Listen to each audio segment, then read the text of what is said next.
Today I want to look at where we are as South Africans, especially at a political arena, and how we have come to where we are, and suggest how can we move out from the crisis or political leadership crisis that we have.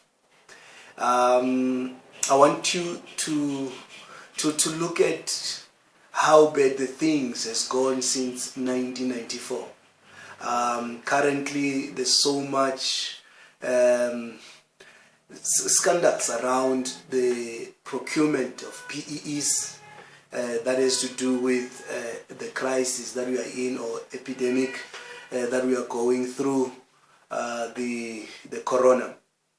But this didn't begin now. We know that South Africa is characterized by a lot of commissions that are investigating one and the same thing: corruption. And in the midst of the whole thing, this corruption is happening in a country where the economy is not doing well, where the employment is very low, and almost half of young people, they are unemployed. When you look around in the street, more especially in the township, you see streets filled with people who don't know what to do during working hours. Serious levels of unemployment. And you look at poverty levels, they are so deep. People living in squatter camps. The majority of South Africans living below the poverty levels. And in the midst of the whole thing, tax burden has increased now and then. Recently, we have just had increase in the tax or value-added tax. And beside that, we have so many tax, forms of tax. Could be coming in a petrol levy, it could be coming in a skills levy. It's coming in various ways.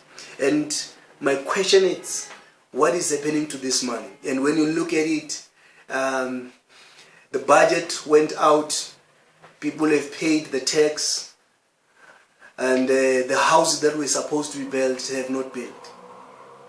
These people are so corrupt that when they are sent to build 100 houses, they will build 2 houses and eat the whole money of building the other houses. How have we come to where we are?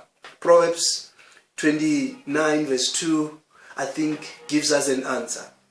When the righteous are in authority, the people rejoice. But when the wicked beareth rule, the people mourn. Now, so there are 2 forms of leadership that you will always have in a country. Or they cannot run parallel, of course. It's either you have a righteous judgment, we have a righteous rulership or righteous leadership of a country, or you have wicked rulership.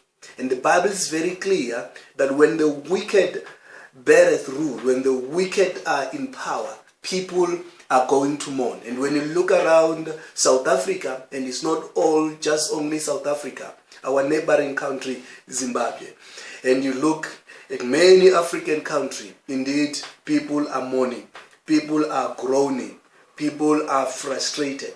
And what is the cause of the frustration? Because the wicked are in power. That is one of the things we should not undermine.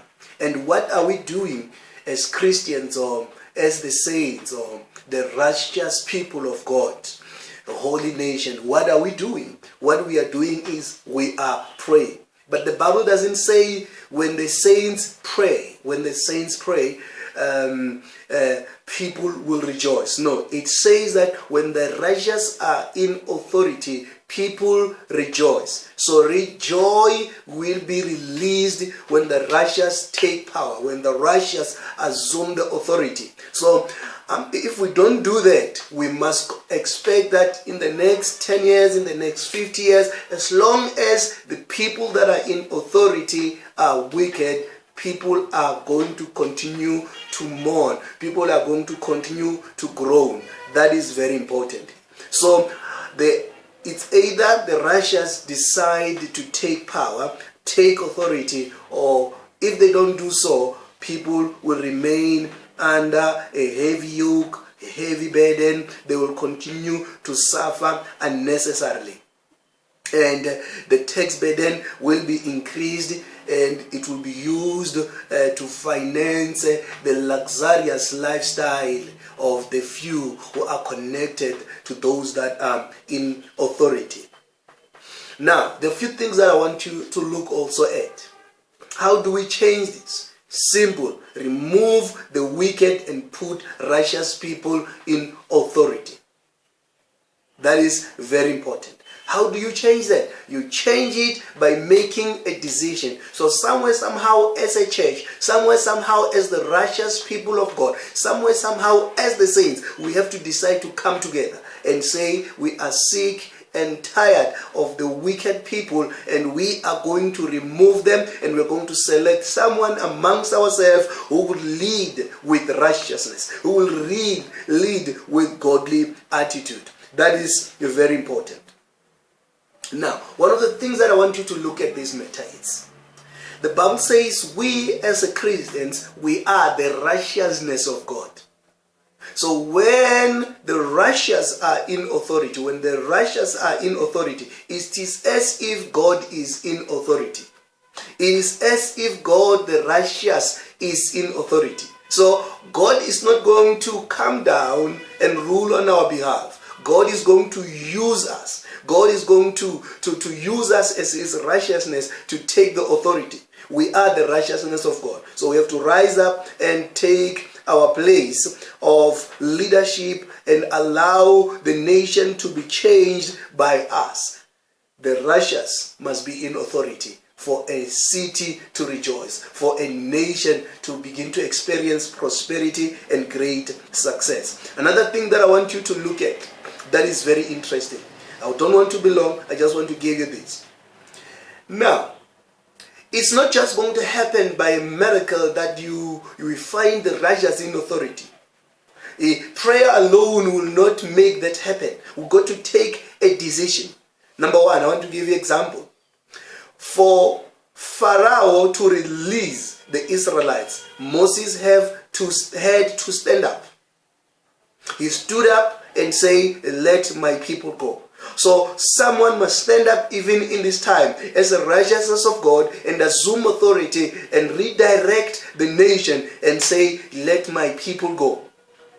Sin was our master until Jesus stood up and said, let my people go. So the yoke of sin, the yoke of suffering will continue to be upon our nation, upon our continent, upon the globe, as long as the righteousness don't want to rise up and say, let my people go.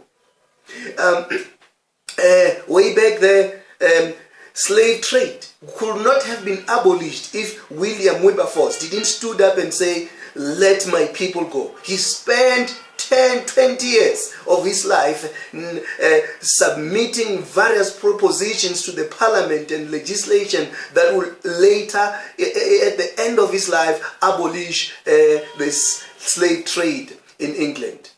Why couldn't that? Because somebody stood up and say, let my people go.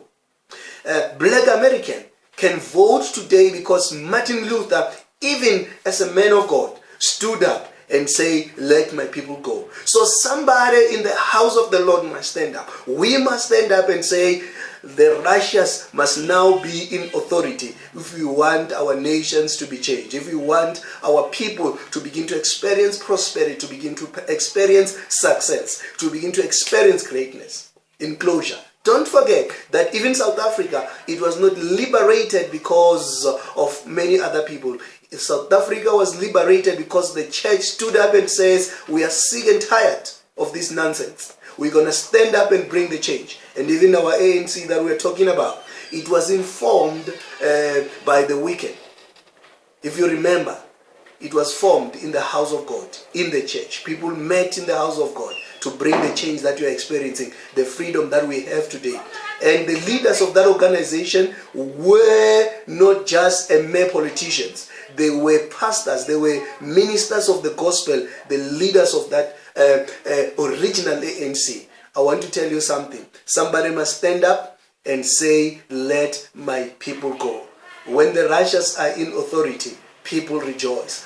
When the wicked are in authority, people continue to suffer.